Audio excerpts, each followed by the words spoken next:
When I showed up there, I was literally like sweeping floors and doing laundry for people that were 10 years younger than me, that didn't give a shit about like where I had come from or what I had been doing, right? I'll be honest, I was licking my wounds at that point. What advice do you guys have for aspiring barbers?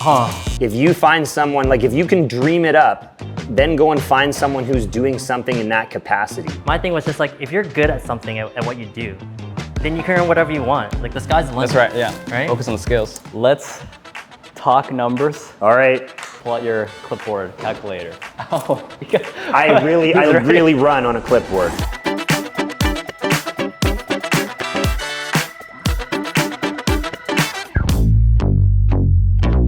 All right, guys, tell me a bit about the business. What's new Shanghai Barbershop about? We haven't fact checked it, but we're probably one of Vancouver's oldest barbershops. Yeah, man, founded in 1963, but it's been on this street now for over 4 decades, and we've had it for 8.5 years now, pushing on to 10 here pretty quick by the time we're done. What kind of hairstyles do you guys specialize in? We do a little bit of everything here, but our main thing is just trying to figure out what the issues are with the clients and then just tackling the problems directly. So just asking like, what kind of problems you have on a day-to-day basis. That will kind of like design the haircut on its own. You know what I mean? You guys specialize in the hairstyle that fits best for that unique person. Yeah, I think that's the best way to put it. Yeah, good haircuts only. Good haircuts only, and maybe one of the oldest barbershops here in Vancouver. They have a really unique story and also in a unique location. We're gonna keep going and I'm gonna dive deeper into the story, but before we get into it, I have a small favor to ask. What's happening? Since we are at a barbershop, can I get a cut as we continue to have this conversation? Hell yeah, let's do it.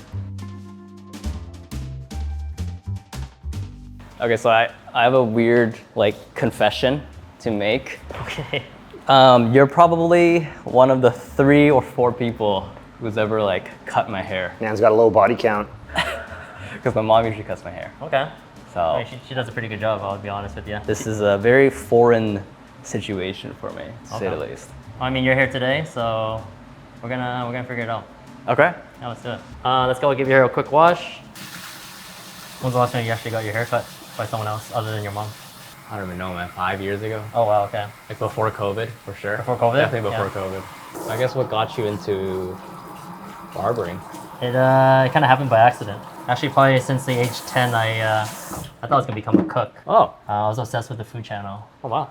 Okay. And I think just the creativity side of the food and cooking is where I kind of really like about it. As I got older, I realized like Asian parents want you to go to school. Right, not culinary school. Not culinary school. I studied general sciences for a couple years. Cool. And didn't really know what I wanted to do with it. And so I started looking into it and figured maybe nursing's where I want to take it.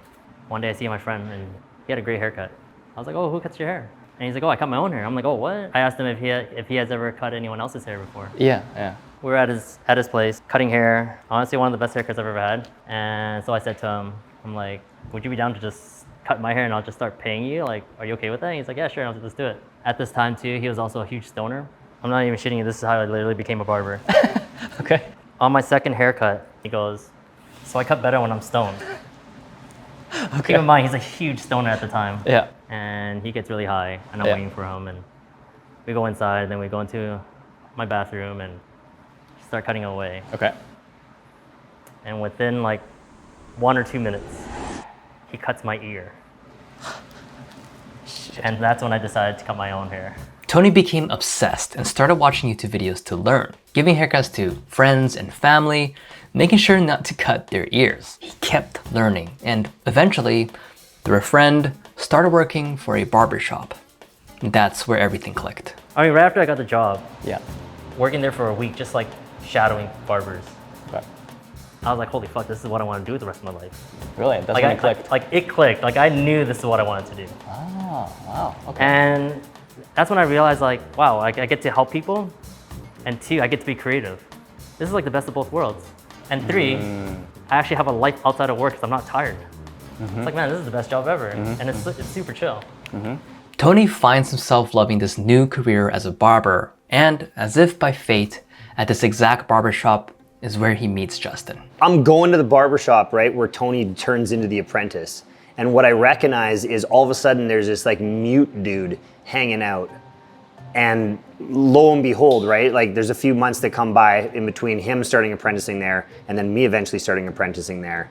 But long story short, like I remember Tony showing up on the scene at the barbershop that I was going to get my haircuts before I started cutting haircuts as well. And then, so Tony and I were part of the same apprenticeship team, if you will. Shout out Rex, shout out Scotty, you know what's up. I remember the day Justin came in and tried out for his apprenticeship. And to get the job, you have to do a haircut, see if it's someone worth training. And usually when people try out, haircuts are shit. Like really, really Understandable. shit. And one day I see Justin and he pulls off this sick haircut and I'm like, what on earth? Like, who the fuck is this guy? Justin's a decade older than I am. Okay. But, what's that? That's hey man, I don't know what you want to say. With age comes wisdom. With age comes fly ass haircuts when you don't even know how to cut them. I don't know. You know, it happens. It happens, and you got nothing to lose. If you got a family, man, you're trying to feed a family, and you're going to start something from scratch, and someone gives you an opportunity to do it. Man, there's no backing out. Like you got to go. You got to make this thing happen. A newborn, and he was starting a new career. Like from scratch, like hey, man, note to everybody, him. for real. If you're in your 30s and you think to yourself, this is too late, and this probably applies to people in their 40s and their 50s or whatever, but specifically in your 30s, it's not too late. The real world isn't going to take you seriously until you're 30 anyway. You know, it's like now you get to choose the skill set that you've put together over your past decade of adulting and then focus into something that's going to work out for you, right? We're in such a big hurry in our 20s to figure out what we're trying to do, but really, like, you don't know what you're gonna do and no one knows or is willing to take you seriously anyway, right? So when you start in your 30s, now you've got an idea as what's worked for you, what you kind of like see and feel about how you wanna lead your life, and then from there you can really make an educated decision to throw all caution to the wind and become a barber. But yeah, the one thing that I definitely like noticed and related to Justin really quickly was he was quite passionate about being good at something. Whereas I found like a lot of the apprentices that start off, they were more focused on just making money. My thing was just like, if you're good at something, at what you do, then you can earn whatever you want. Like the sky's the limit. That's right, yeah. Right? Focus on the skills. And one day I just had this like cheesy idea of just like, man, I came up to Justin one day and I was like, hey, like you share the same interests as me of like just being good at something, right? Whereas everyone else is just so focused on money. Like, do you want to be barber partners? And he's like, yeah, I do. And we just shook on it. It was the weirdest thing. And then the next day he's like, I found some barber chairs. I'm like, we don't even have a barber shop. Let me just wind back a bit. Can you walk me through that moment? Tony comes up to you, hey, let's be barbershop partners. What led up to, hey, let's open up, let's get to new Shanghai Barbers now and open this up? And like, what was the story of getting this place?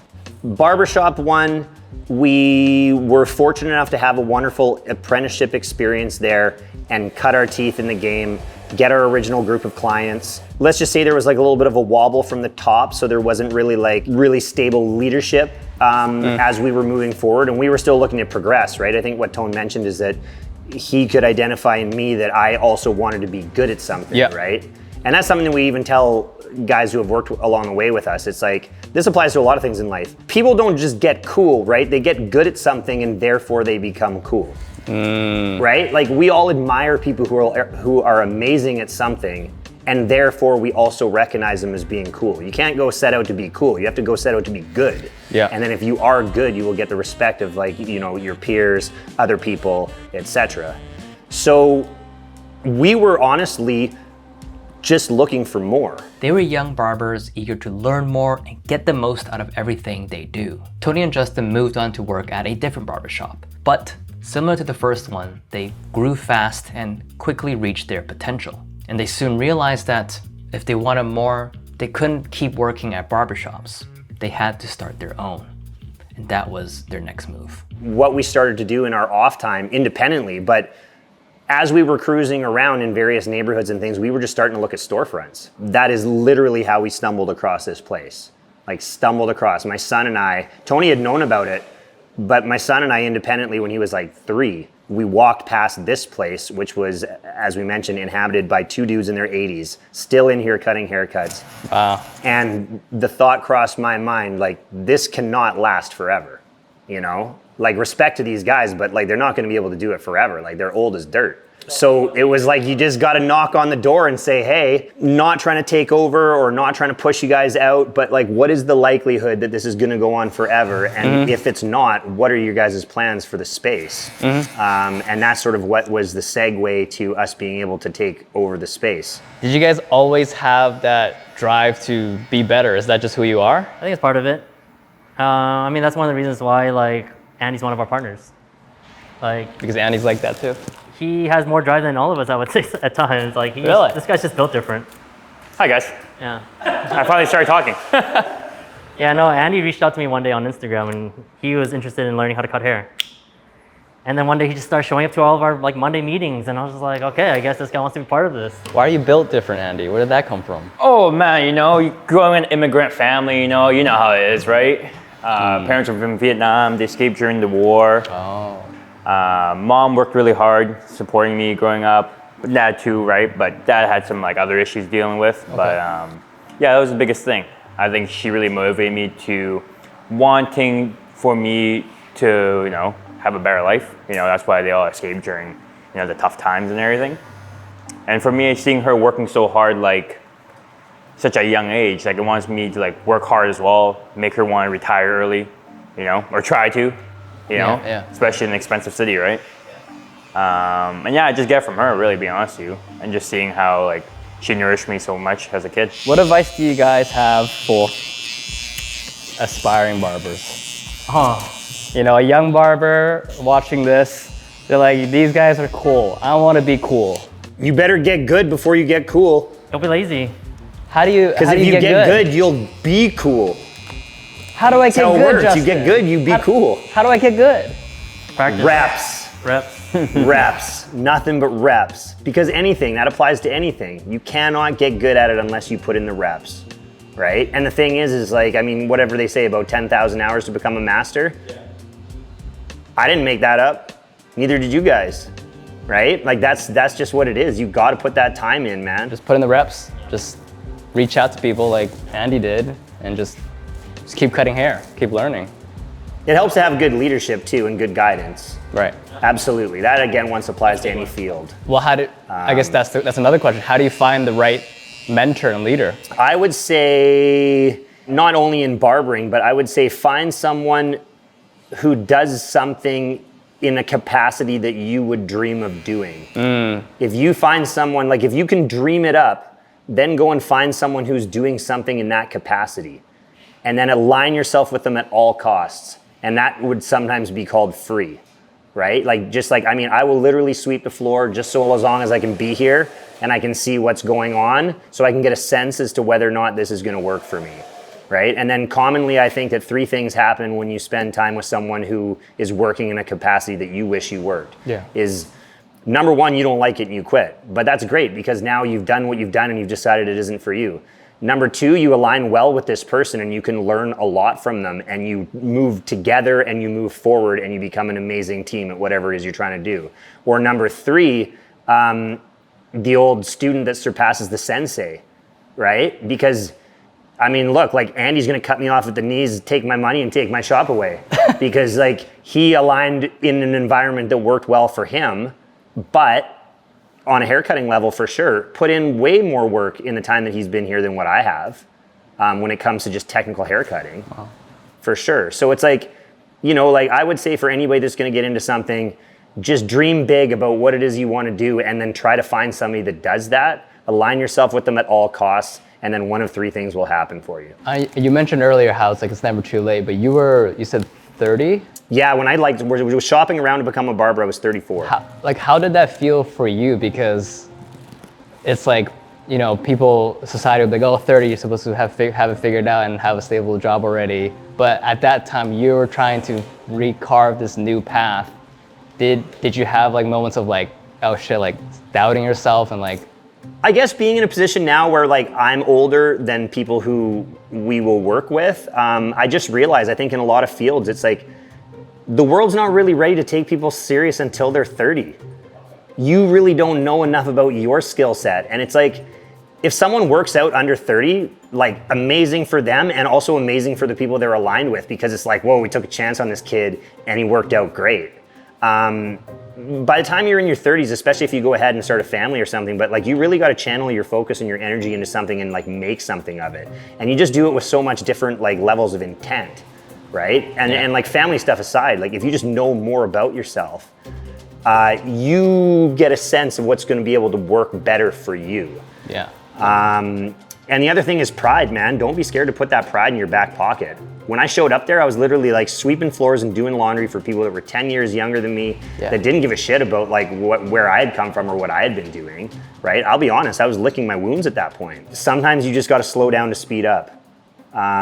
It's hard not to be impatient with your path in life, and you'll always hit setbacks, but like so long as you just have that resolve to continue to move forward, you'd be surprised. You look back 2 years, 5 years later, like, yeah, you've moved it. You moved the needle, it happens. You just gotta like, trust the process. It's such a line that we hear all the time. As long as you have that resolve to like, problem solve on the fly and like work hard and you don't get pushed off easily, you'll be all right. Let's talk numbers quickly. All right. Pull out your clipboard calculator. Oh, I really run on a clipboard. I run on a clipboard. I'm like a bookie. How much money did you invest in to get this barbershop? We invested nickels and dimes and sweat equity like crazy the first time around. Everything from literally chiseling tiles off the floor to like taking out the drop ceiling ourselves. Like I got a bit of a trades background. With this one, because we were younger and broker and had more enthusiasm and energy at the time, we just went at it. My rule of thumb would be have $100,000 ready to go. It didn't cost us $100,000. Okay. But I think when you move into a space and you're looking at like, making that work for your use, a build out on a barbershop, if you're thrifty, know a few people and don't go overboard, you can probably do in 6 figures. The easiest one, guys, if anybody wants to set up a barbershop, find another barbershop. Take over that barbershop because a lot of the use case is already in place with the city, so you're going to be able to jump through a few more hurdles. That helped us tremendously here. Long story short, get about $100,000 together, and if you want to make it easy on yourself, choose a property that's already licensed for the same use that you intend, regardless of what business you're getting into. What are monthly expenses like for a barbershop like yours or in general?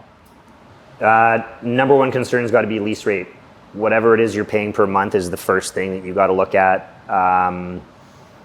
That and salaries, although every shop will do that differently. In our situation, we do base plus commission, and then we just have tiers within our staffing structure so that like for our staff members, number one, we want to make sure that everybody's covered. Yeah. If you have a slow week, we don't want you going on to the craft dinner diet.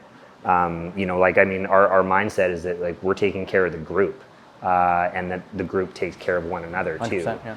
So although it's not like, a thick check, it's like, it's important for us that you definitely have your baseline covered. It's important for people like that when they have their security covered, then they can start to push forward and explore and grow and chase down other things. If you're simply worried about survival, your opportunity to move forward and work on other things and develop other things is so limited. If you have a number wise, what kind of is that number for the monthly expense? If you had a normal, very, very broad statement here, but sure. If you had a smaller shop with an attractive lease rate and 4 barbers working pretty full tilt, you could probably have your baseline overhead running around $20,000 a month. Okay. We'll see what happens in the comments, right? When people jump on and say like, yo, that's not true. Revenue wise, what can you expect monthly for a barbershop? Again, maybe saying like 4 chairs. You should very, very easily be between, and this is a broad scope, yep. but between $250,000 and $500,000 annually, depending on how you structured things. Okay. The top number would be up there for the record. Got it. But you would easily like clear through like $250,000. Yeah. If you were doing things properly, taking care of everybody, paying the government as you should. Yeah. If your lease rate wasn't unbelievably tough to take. Yeah. Profit margin, what can we roughly expect percentage-wise for a barbershop? You'd always want to be gunning at like 20%. At least. Yeah. Like just as your stumble along Yeah. number, Yeah. you know? Fair enough. So, you know, like what does that look like if you blow, let's just say if we go back to our original total and we're at $20,000 a month going out, Yeah. you would probably hope to somehow find $3,000 to $5,000 a month sitting there waiting for you to reinvest or continue Yeah, like, you know, fair enough. moving the business forward. Yeah. I mean, as a baseline function, 20. if you weren't making your 20% margin, you'd want to sharpen your pencil. Yeah. Okay. Where do you see new Shanghai Barbershop in the next 5 years? I mean, our dream has sort of always been to have 3 or 4 shops that operate in different corners of the city Yeah. that operate not necessarily under the same nameplate, but under the same umbrella for quality of service and standard of service and what you expect. So, you know, it's like maybe like not everybody wants to come all the way down to Chinatown, but when you find out that the same people, right? I mean, it's like this with other restaurants and things like that. You find out that a group oversees this title or that title, and you know that you're going to get the same like level of service or level of experience like when you're at those venues, but that each one of those venues really has a place in the community that they're situated, instead of just being sort of like a franchise model that like you put that in all these communities but under its own identity. I think what's really important to us is that we're really like interwoven into what's going on in those communities. All right. We'll see in the next 5 years. Yeah. One last question to wrap up this show. I have a tradition where I will ask business owners the previous question that was asked by the... The previous business owner. Exactly, there Yeah. you go. So let me get my laptop and I'll play that question for you guys right now. Do it. All right, so this is the question from the previous business owner to you guys. Let's play it for you here. What question do you have for the next business owner? If the world was a perfect place for entrepreneurs, what do you think it would look like?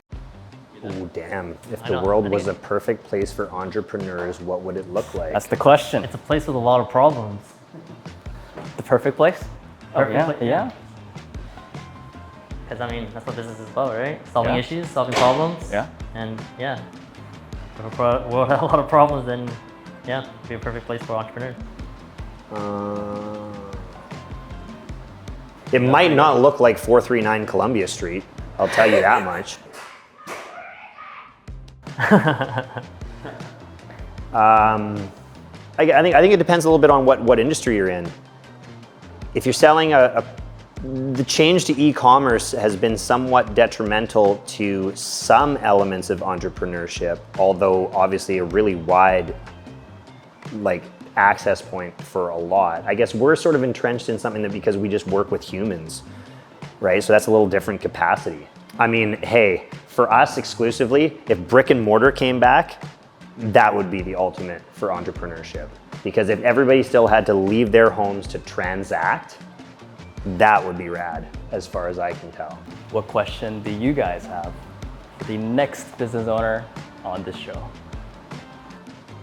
I want to know if you were sitting on the seesaw and you were looking at possibly scaling your business and then you went for it, did that work out well and would you do it again? Or did you eat shit and you would stay put? There you go. That's the question. And that's the interview. Thank you, Tony. Thank you, Andy. Appreciate it. Thank you, Justin. Huge Respect. pleasure.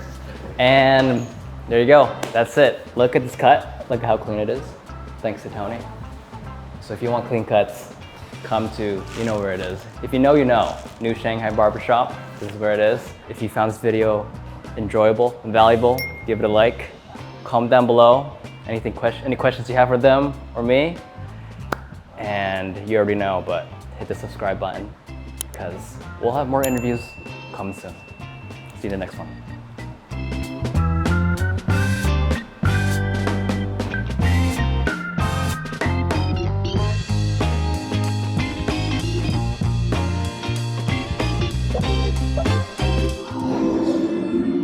That forearm must be strong. Strong for other reasons.